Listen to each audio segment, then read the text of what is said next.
여러분, 오늘은 여호수아 10장 말씀을 근거하여서 영적 전쟁의 두 가지 차원이라는 제목으로 하나님의 말씀 나누고 기도의 제목을 찾기 원합니다. 여러분, 모세를 통해서 계시하신 언약의 말씀이 어떻게 이스라엘을 약속의 땅 가나안을 정복하게 하시고, 또 어떻게 그 땅이 오늘에 이르기까지 약속의 땅으로 이어져 왔는가라는 부분을 우리가 계속해서 살펴보고 있습니다. 오늘은 가나안 남부 이 산악 지역에 5개의 도시국가의 연합군을 심판하고 이 가나안 남부 아모리 족속들의 땅을 정복한 이야기가 나오고 있습니다. 앞서 본문 전체를 다 읽지는 않았는데요, 전체를 우리가 좀 같이 살펴보면서 은혜 구하기 원합니다. 성도님들, 오늘 본문은 크게 두 파트로 나누어져 있습니다. 첫 번째 부분은 1절부터 27절까지 아모리 족속의 5 왕들을 여호수아가 이끄는 이스라엘이 진멸하고 이 6번째 돌 기념비를 세우며 기브온을 구해내고 정착한 이야기입니다. 27절을 보시면 이 아모리의 5 왕들이 숨어들었었던 이 동굴의 앞에 큰 돌을 세운 이야기가 나옵니다. 그리고 그 돌이 오늘까지 이르렀더라라는 표현을 확인하실 수 있습니다. 그리고 두 번째 파트는 28절부터 42절까지 막게다와 림나와 라기스와 에그론, 헤브론, 드빌에 이르도록 가나안 남부 이 평야지대와 네게부 지역, 이 가데스 바네아 위쪽이고 요단강 서쪽에 산악 지역으로부터 이 평야 지역을 지나서 네게부 지역에 이르도록 가나안 남부 지역 전체를 진멸해서 정복하는 이야기가 두 번째 파트에서 이어지고 있습니다. 오늘 첫 번째 파트에서 먼저 우리는 살펴볼 것이 있는데요, 이 실수와 범죄함까지도 하나님께서 선하게 바꾸시고 또 주님 당신의 뜻을 이루시는 놀라운 지혜에 대한 이야기를 우리가 살펴볼 수 있습니다. 1절로 2절입니다. 그때 여호수아가 아이를 빼앗아 진멸하되 여리고와 그 왕에게 행한 것 같이 아이와 그 왕에게 행한 것과 또 기브온 주민이 이스라엘과 화친하여 그 중에 있다함을 예루살렘 왕 아도니세덱이 듣고 크게 두려워하였으니 이는 기브온은 왕도와 같은 큰 성임이요 아이보다 크고 그 사람들은 다 강함이라. 성도님들, 여기서 하나님은 어떻게 이스라엘의 실수와 범죄를 선으로 바꾸고 계십니까?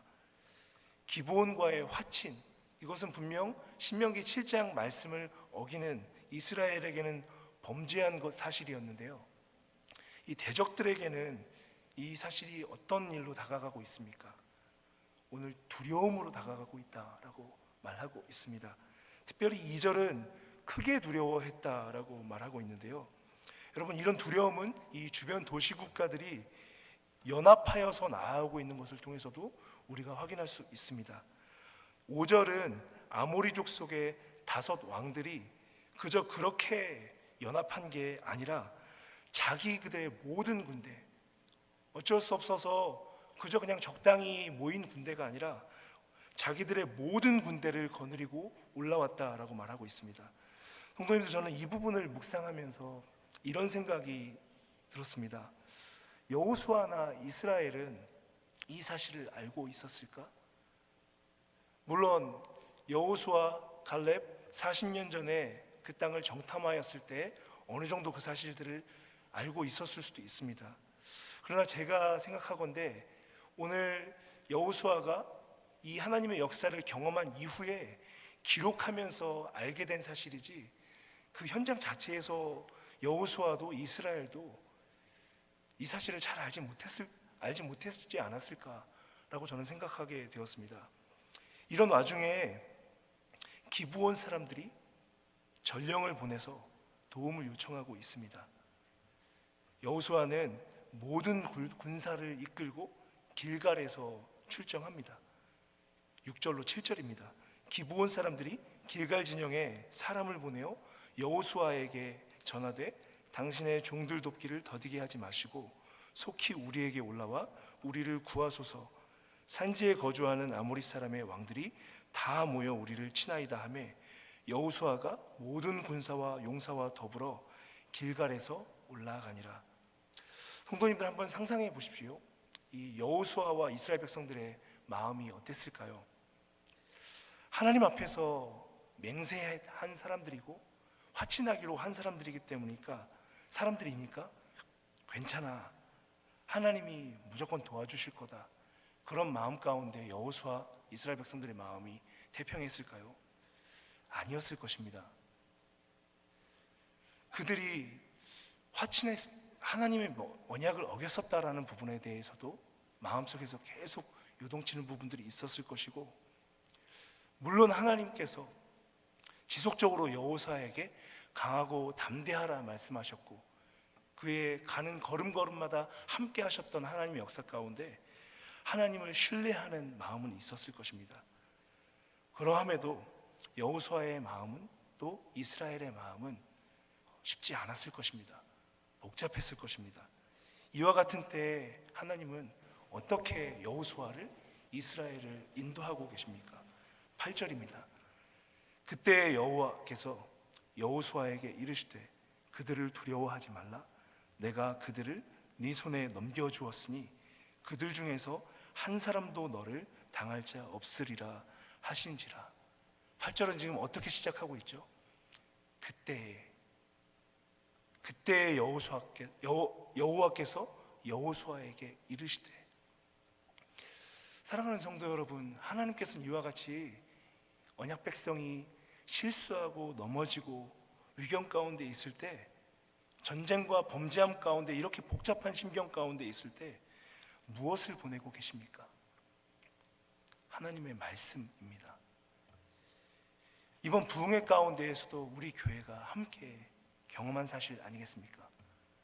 팬데믹 상황 가운데에서 어떻게 하나님 앞에 예배하고 모여야 할지 길을 알지 못하는 우리에게 하나님께서 세 분의 강사님을 통하여서 말씀을 보내주셨습니다. 거룩은 내가 그저 성경책 끼고 경건의 모양을 내는 것이 아니라, 내가 넘어졌을지라도, 실패하고 넘어졌을지라도 아빠하면서 하나님의 품 가운데로 달려가는 것이다 라고 말씀해 주셨습니다. 이와 같이 하나님께서는 여러 위기의 상황 가운데 언약 백성들에게 그 무엇보다도 그들의 죄와 실패와 좌절, 또 하나님 앞에 범죄했지만 다시 하나님께서 기회를 주시는 이런 복잡한 심경 가운데 하나님께서는 말씀을 보내셔서 그 심지를 굳게 하시고 붙들어 주시고 위경 가운데 건져 주시는 것이죠. 시편 107편은 여호와의 인자하심을 찬양하는 맥락 가운데 고통하는 인생에게 하나님께서 무엇보다 말씀을 보내시는 분이시다라는 사실을 이렇게 노래하고 있습니다. 시편 107편 19절로 21절입니다. 제가 읽어드리겠습니다. 이에 그들의 고통 때문에 여호와께 부르짖음에 그가 그들의 고통에서 그들을 구원하시되 그가 그의 말씀을 보내어 그들을 고치시고 위험한 지경에서 건지시는도다. 여호와의 인자하심과 인생에게 행하신 기적으로 말미암아 그를 찬송할지로다. 아멘. 오늘 우리가 함께 하나님 앞에 우리 삶의 현장 가운데에서 우리가 씨름하고 싸워나가는 일들 가운데서 이 사실을 기억하기를 축복합니다. 하나님께서 다른 그 무엇보다 내가 씨름하고 넘어지고 있는 현장 가운데 말씀을 통해서 나의 심령을 붙드신다. 말씀을 통해서 나의 심령을 붙드시고 위경 가운데 건지신다라는 것을 기억하면서 오늘도 영적 전쟁 가운데 승리 가운데 나아가시는 성도님들 되시기를 예수님의 이름으로 축복합니다. 성도님들, 이 말씀의 능력 가운데 회복되었을 이 여호수아의 모습에 대하여서 9절이 우리에게 간접적으로 말해주고 있는 부분이 있습니다. 9절입니다. 여호수아가 길갈에서 밤새도록 올라가 갑자기 그들에게 이르니. 여호수아가 길갈에 있는 이 이스라엘의 진영, 이스라엘이 머물고 정복 전쟁을 하기 위해서 머물고 있는 진영을 내리고 있는 곳인데, 그 진지에서 길갈에서 지금 기브온으로 갔다, 밤새도록 갔다라고 이야기하고 있는데요. 여러분, 길갈에서 이 기브온까지는 약 32km입니다. 여러분, 한국에서 이 군대 생활을 하면 이 완전 군장을 하고 약 20kg 정도의 짐을 짊어지고, 해병대는 38kg이라고 하는데 20kg 정도의 짐을 짊어지고 20km를 행군하는 일이 있습니다. 그 20km 행군하는 것도 정말 너무너무 힘들거든요. 그런데 지금 32km를 밤새도록 갔습니다. 밤새도록 간 이후에 어떤 일이 벌어집니까? 10절로 11절을 보시면 여호수아의 군대는 큰 승리를 이룹니다. 특별히 이 10절로 11절에 모두 나오는 지명 이름이 하나 있습니다.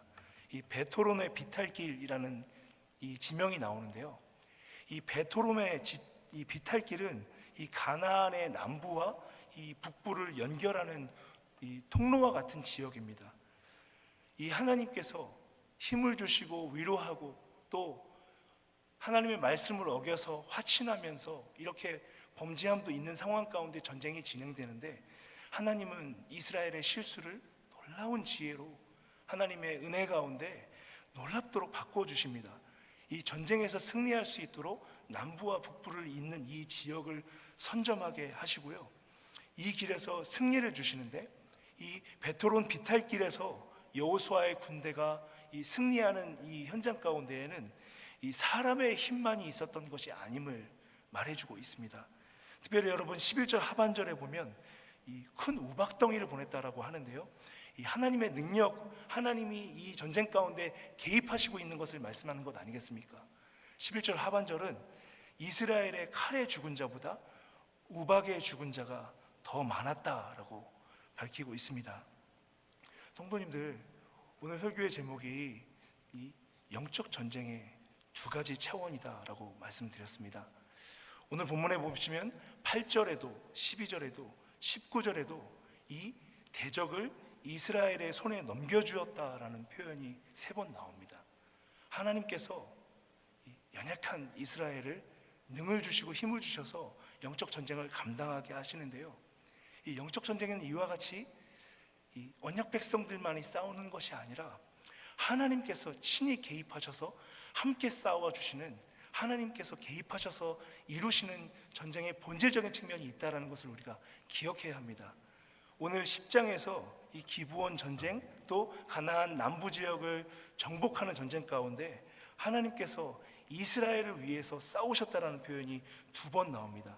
14절과 42절인데요, 42절 말씀 한번 같이 읽어보겠습니다. 같이 있습니다. 이스라엘의 하나님 여호와께서 이스라엘을 위하여 싸우셨으므로 여호수아가 이 모든 왕들과 그들의 땅을 단번에 빼앗으니라. 아멘. 오늘 본문 가운데서 우리가 이 부분을 꼭 기억해야 합니다. 영적 전쟁 가운데 하나님께서 말씀을 보내셔서 우리로 승리케 하시고 위경 가운데 건져내시고 또 대적들을 손에 붙여서 우리가 승리할 수 있도록 하나님께서 이끄시는데요, 이 영적 전쟁 가운데에는 우리의 싸움만 있다라는 것이 아니라는 겁니다. 하나님께서 개입하시고 전쟁의 주권자 되시는 하나님께서 친히 싸워주셔서 이스라엘로 하나님의 뜻을 이룰 수 있도록 하나님께서 인도하시고 구원하신다라는 사실입니다. 성도 여러분, 이런 가운데 우리가 앞장 9장에서도 이 범죄했지만 하나님의 언약 가운데 여호수아도 이스라엘 백성들도 하나님의 성품을 배우고 하나님을 경외하는 마음을 배운다라는 것을 우리가 나누었습니다. 오늘 10장에서도 이 어찌 보면은 인간적으로 열세이고 이길 수 없는 싸움 가운데 나아갔지만 하나님께서 말씀을 보내시고 하나님께서 친히 앞서 싸우시고 행하는 것 가운데 여호수아의 마음 가운데 하나님께서 가르치시는 것이 가르치시는 하나님의 마음을 우리가 확인할 수 있습니다. 성도님들, 오늘 본문이 잘 알고 계신 것과 같이 아얄론 골짜기에 달이 멈추고 또 해가 멈추어서 이 전쟁을 하나님께서 완전히 승리할 수 있도록 이끄시는 전쟁이었다는 것을 잘 알고 계실 것입니다. 그런데 여러분, 해야 멈추어라, 달아 멈추어라 라고 이야기를 한 것, 기도한 것이 여호수아가 믿음으로 담대하게 먼저 선포했던 사실을 알고 계십니까? 오늘 12절로 14절 말씀 같이 한번 읽어보겠습니다. 여호와께서 아모리 사람을 이스라엘 자손에게 넘겨주시던 날에 여호수아가 여호와께 아뢰어 이스라엘의 목전에서 이르되 태양아 너는 기브온 위에 머무르라 달아 너도 아얄론 골짜기에서 그리할지어다 하매 태양이 머물고 달이 멈추기를 백성이 그 대적에게 원수를 갚기까지 하였느니라. 야살의 책에 태양이 중천에 머물러서 거의 종일토록 속히 내려가지 아니하였다고 기록되지 아니하였느냐. 여호와께서 사람의 목소리를 들으신 이 같은 날은 전에도 없었고 후에도 없었나니 이는 여호와께서 이스라엘을 위하여 싸우셨음이니라. 아멘. 성도 여러분, 이 전쟁을 완전하게 이기도록 섭리하시고 이끄시고 말씀을 보내시고 주도하신 분은 하나님이신데요, 이 아얄론 골짜기에서 해가 계속 떠 있고 달이 계속 떠 있어서 이 전쟁이 완전한 승리가 되도록 기도하면서 하나님 앞에 먼저 요청하고 있는 것은 여호수아입니다. 하나님께서 오늘 이와 같이 하나님의 전쟁에 그의 백성들이 참여하며 함께 나아갈 때 연약하지만 하나님의 성품을 가르치시고 우리에게 담대함을 가르치십니다. 담대한 기도로 하나님 앞에 기도하도록 우리 심령을 고치시고 변화시키십니다. 성도 여러분, 어떤 기도를 하나님 앞에 드리고 계십니까? 내가 할 수 있을 것만 같은 일 정도로만 하나님의 일들을 간구하고 기도하고 계시진 않습니까? 저는 오늘 이 부분을 묵상하면서 목사로서 참 부끄러웠습니다. 하나님 앞에 믿음으로 제 삶 가운데 하나님 당신의 광대하심과 같은 광대한 일들을 간구하고 기도할 수 있는 믿음이 제게 부족하다라는 사실을 깨달았고요. 말씀 이전에 상황을 먼저 살피고 말씀 이전에 내가 할 수 있는 일들 안에서 하나님 도와주세요 하고 있는 연약한 신앙에 있는 모습들이 제 속에 너무 많다라는 것을 발견했기 때문입니다. 성도님들 어떠십니까? 오늘 혹시 여호수아와 이스라엘이 처한 것과 같이 어떤 문제 앞에 하나님 앞에 내가 불순종했기 때문에 실수했기 때문에 위축되어 계시진 않습니까? 하나님께서 오늘 말씀을 보내셔서 그 위축됨 가운데에서도 그 우리의 불순종과 연약한 부분들도 고치시고 싸매셔서 하나님께서 선한 것으로 바꾸어 주실 줄로 믿습니다. 또한 우리를 하나님의 전쟁 가운데 하나님께서 친히 싸우시는 분이시다라는 것을 가르치시고 우리 손에 붙여주신 대적과의 싸움 가운데 하나님의 성품을 가르치십니다. 담대함으로 기도하라 하십니다. 달아 멈추어라, 해야 멈추어라 할 수 있을 정도로 우리 삶 가운데 처한 모든 문제 가운데 하나님을 의지하고 신뢰함으로 담대한 기도로 나아갈 것들을 우리에게 요청하고 계십니다. 오늘 영적 전쟁 가운데 앞서 행하시는 하나님을 기억하시면서 오늘 나의 삶의 문제 가운데 하나님과 함께 싸워 나아가며 담대한 기도로 주의 영광을 나타내시는 모든 성도님들 되시기를 예수님의 이름으로 축복합니다. 기도하겠습니다. 거룩하신 아버지 하나님, 은혜에 감사를 드립니다.